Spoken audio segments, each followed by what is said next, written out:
Generally iPhone ആണ് safe എന്ന് എല്ലാവരും പറയാറുണ്ട്. അപ്പൊ ഐഫോൺ ആണോ സേഫ്, ആൻഡ്രോയിഡ് ആണോ സേഫ്? ഇത് എയർപോർട്സ് ആണ്. ഓക്കെ, ആപ്പിളിന്റെ തന്നെയാണ്. അതുകൊണ്ടാണ് ഇത് പോപ്പപ്പ് ചെയ്യുമ്പോൾ അവിടെ കണക്ഷൻ വരുന്നത്. ഓക്കെ, ഇത് ആപ്പിളിന്റെ ഒറിജിനൽ 100% ഒറിജിനൽ എയർപോർട്സ് ആണ്. ഓക്കെ, ഇപ്പൊ ഞാൻ എന്ത് ചെയ്യുന്നു, ഇതല്ല, പക്ഷെ ഞാൻ പറയുന്നത് ഇത് കണക്ട് ചെയ്യാനാണ്. പകരം സൈഡിൽ നിന്ന് ഞാൻ എന്റെ ഫ്ലിപ്പർ 0 യൂസ് ചെയ്തിട്ട് ഫേക്ക് ആയിട്ടുള്ള ബ്ലൂടൂത്ത് ഞാൻ ഹോസ്റ്റ് ചെയ്യാണ്. ഓക്കെ, അതിൽ എയർപോർട്സ് കണക്റ്റഡ് കാണാം, അല്ലെങ്കിൽ കണക്ട് ചെയ്യും. എയർപോർട്സ് കണക്ട് ചെയ്യും, കണക്റ്റഡ്. ഞാൻ ഫോണൊന്ന് തരാൻ പറ്റും, ഞാൻ കാണിച്ചു തരാം. ഞാൻ ഫോണിന്റെ സ്ക്രീൻ ഒന്നും ടച്ച് ചെയ്യുന്നില്ല, സ്ക്രീനിലേക്ക് കാണിച്ചു കൊടുക്കാം. ഇവിടെ കാണൂലേ? ഓക്കെ, സോ എയർപോർട്സിലാണ് കണക്ട് ആയിട്ടുള്ളത്. ഞാൻ എന്ത് ചെയ്യുന്നു, ഇതിൽ റണ്ണടിക്കാൻ പോവാണ്. റണ്ണടിച്ചു, നമുക്ക് ആ ഫോൺ വർക്ക് ചെയ്യുന്നത് കാണാം. ഞാൻ ടച്ച് ചെയ്യുന്നില്ല. ഇപ്പൊ എന്താ കാണുന്നപ്പോ? ഇത് പലതും സംഭവിക്കുന്ന കാണുന്നുണ്ട്. പക്ഷെ ഞാൻ നേരത്തെ പറഞ്ഞ പോലെ എന്റെ ഫോണിലേക്ക് അല്ല ലാപ്പിലേക്ക് പിക്ചേഴ്സ് വന്നോണ്ടിരിക്കുകയാണ്. ബ്ലൂടൂത്തിലേക്കൂടി നമ്മള് നേരത്തെ പോലെ കീബോർഡ് ഇൻപുട്ട് കൊടുത്തു, ആ സെയിം വെബ്സൈറ്റിൽ കയറി. അപ്പോൾ ഇതിലൊന്ന് ക്ലിക്ക് ചെയ്യേണ്ട, എലോ കൊടുക്കണ്ടേന്ന് ചോദിച്ചു കഴിഞ്ഞാൽ അതും കൊടുത്തിട്ടില്ല.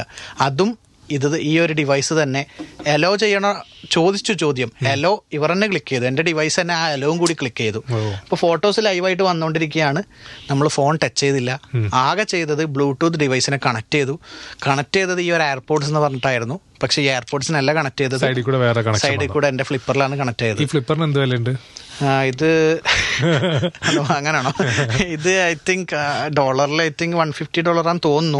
നാട്ടില് ഒഫീഷ്യലി കിട്ടാനില്ല. നോക്കിയിട്ട് ടെസ്റ്റിംഗ് ടൂളാണ്. വാങ്ങാൻ പറ്റുമോ?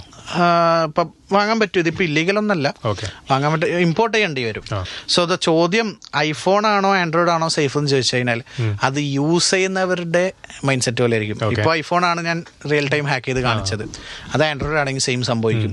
നമ്മൾ ഇതിൽ പെർമിഷൻ കൊടുക്കുന്നുണ്ടെങ്കിൽ, ഇപ്പൊ നമ്മൾ വലിയ കൊട്ടാരം പണിഞ്ഞു, എന്നിട്ട് അതിന്റെ ഫ്രണ്ടിലത്തെ ഡോറ് വെച്ചിട്ടില്ലെങ്കിൽ ആർക്കും കയറാം. അതുപോലെ തന്നെയാണ് നമ്മളത് സെക്യൂർ ആക്കേണ്ടത് നമ്മളെ ബ്രെയിൻ വെച്ചിട്ട് അത് ക്ലിക്ക് ചെയ്യണോ വേണ്ടയോ എന്ന് തീരുമാനിച്ചിട്ട്.